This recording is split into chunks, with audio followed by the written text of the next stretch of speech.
Let me know when you're good to go. 1:00. Руление запрещаю. I'm good to go. Okay, throttle 50%, brakes on.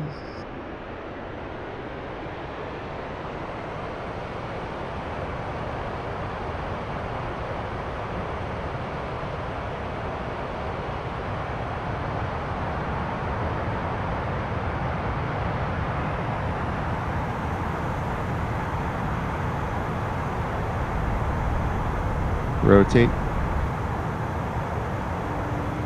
Gear up.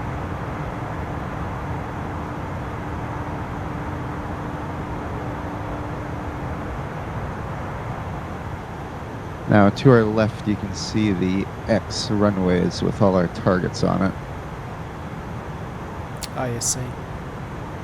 G'day, it's Munaz. Got some DCS in the background with CzarPeppers. You can check him out in the description. But if I'm releasing this, I'm recording this video the day after Ape released his video mentioning that YouTube's not going to allow descriptions in videos anymore. So you'll have to do your own search, or you can check it out. I've got a collection of flight simmers that I like to watch. It's like a library of flight sim channels or flight game channels, and it's on my channel page. You can go and find a whole library of flight simmers there that YouTube might not show you because it decides you don't want to see it. I really enjoy his videos. He plays all different games, but I particularly enjoy his DCS videos, and I really enjoy his DCS dynamic campaign idea that he's got going on called Operation Flashpoint or Flashpoint, and it's the idea of like a fluid campaign, not so much structured, but based on the success or failure of the previous mission or the mission we do. It's going to be lots of fun, and even if I can't record, and you'll be able to see the mission from his point of view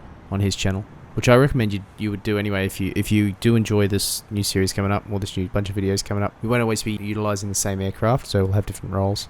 But never fear, if you hate DCS, DCS is an addition to the channel, not the new focus. I have way too much invested in IL-2. I've got everything except for the Yak-1B, and I don't know why I don't have the Yak-1B.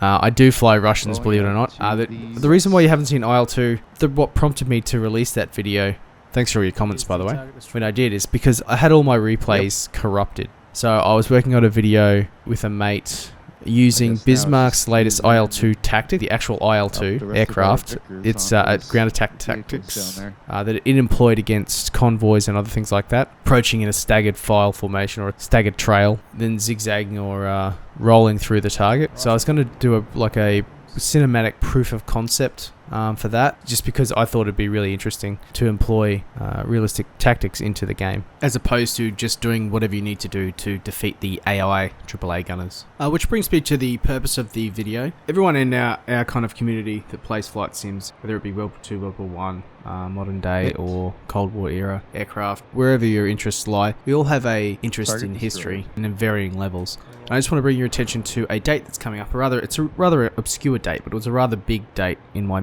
country's military history anyway. And that is the Battle of Coral, Balmoral, or the Battle of Fire Support Base Coral and the Battle of Fire Support Base Balmoral. It's celebrated on the 12th of May 1968.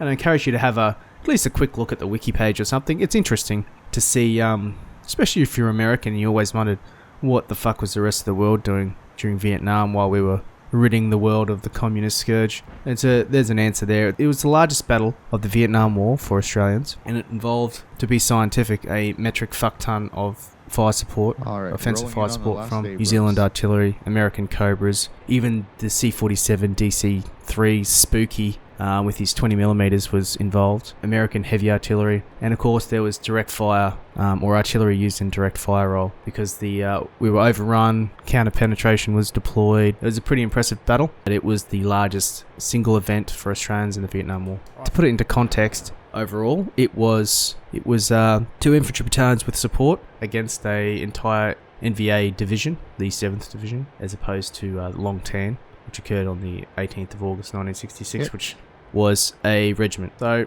if you're interested, have a look. You can watch the rest of the video, but that's it's a training video with just CzarPeppers and I. Finally, if you do check out the wiki, I'd like to draw attention to something that is technically correct, but is in actual fact very wrong. and that is the Hidden numbers kill. verse. Individual It is on not you. 200, or it's not 2,500 to 3,000 Australians, Americans, and Kiwis versus up to 4,000 NVA. It's in Affirmative. fact two different Australian infantry battalions, which were I'll between try and 700 and get 800 towards men, you. each geographically attack. isolated or dislocated from each other. So there's Do you no have any mutual longbow? support between them because they were both attacked. So just to put that into context, so when you see all those numbers, that's everyone involved in the battle, including people that were not Just directly deploy some involved. flares once you Just go in over case the you're like, target well, area. it's 3,000 versus 4,000. It's not that big. It's actually Oh, yeah, more we like have 4,000 guns. versus about Yeah, let's 1,500 do some of that. divided into two separate groups, dislocated from each other. Anyway, thanks. I have eyes on you. Roger. Actually, I don't really think there's anything left to hit other than that one on the road.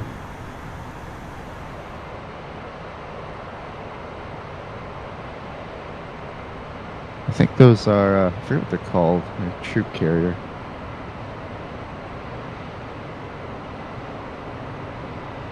What's your location? Directly above, diving down to see if I can punch through the top armor.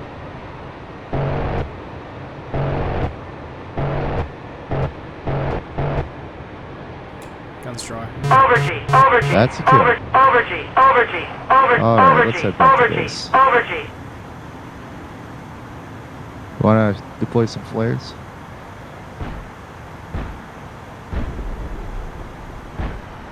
Eyes on you.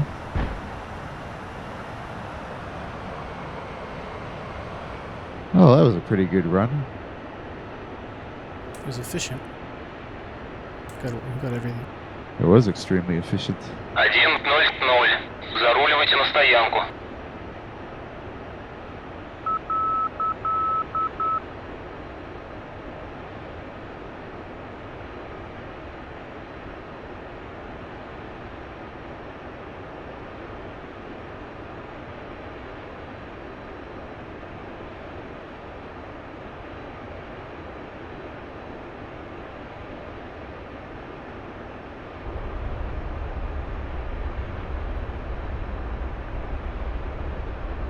Now, if we want, we can rearm and then go hit the ones that actually shoot back.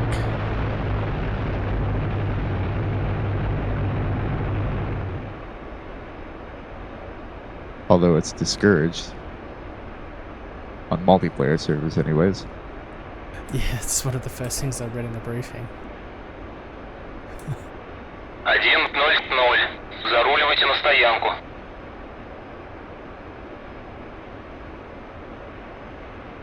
I should have pulled off right. There's a big parking area on that side.